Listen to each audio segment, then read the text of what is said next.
शेर ने किया नंदी पर हमला। जंगल का राजा शेर अपने बेटे सिम्बा से बहुत प्यार करता था। सिम्बा के जन्म के बाद शेरनी की मौत हो जाती है। शेर शेरनी से बहुत प्यार करता था, जिसके चलते वह सिम्बा को शेरनी की आखिरी निशानी समझता था और उससे बहुत प्यार करता था।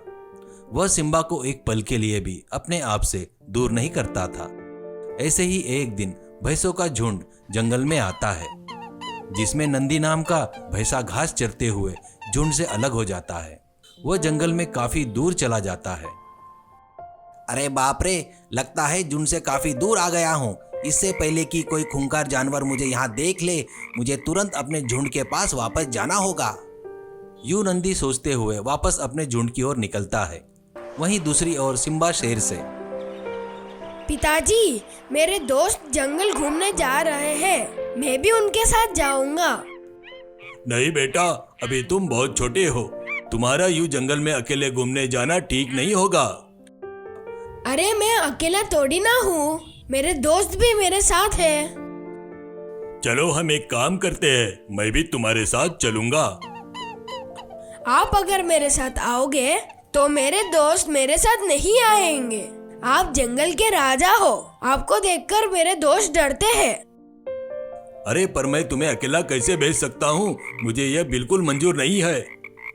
सिम्बा जिद करने लगता है। सिम्बा के जिद के आगे शेर हार जाता है और उसे जाने की इजाजत देता है।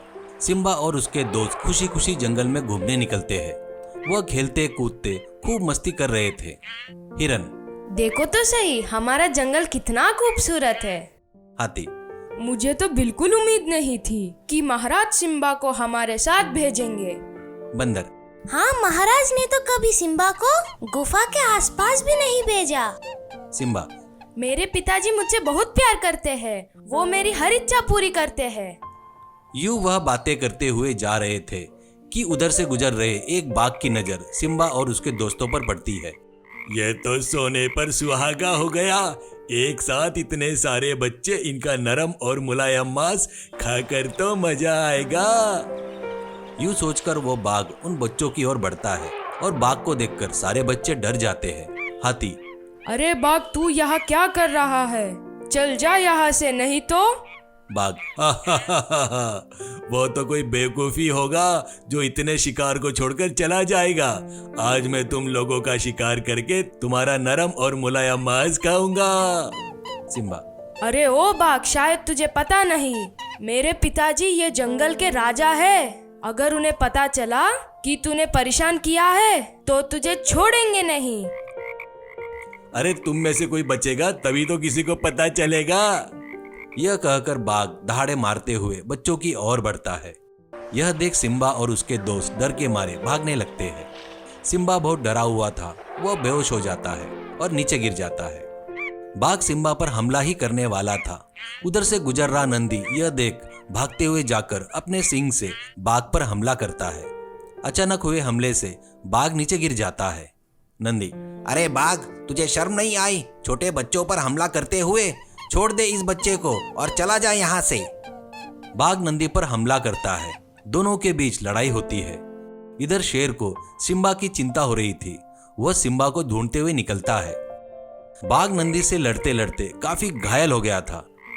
वो वहां से भाग जाता है। नंदी भी काफी घायल हो गया था। उसके शरीर पर काफी घाव हो गए थे। वह सिम्बा के पास जाता है। सिम्बा बेहोश पड़ा था।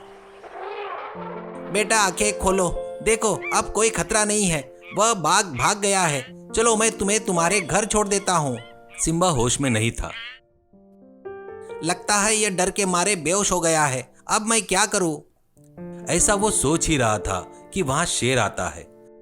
नंदी के शरीर पर घाव और सिम्बा की हालत देखकर शेर को गलतफहमी हो जाती है।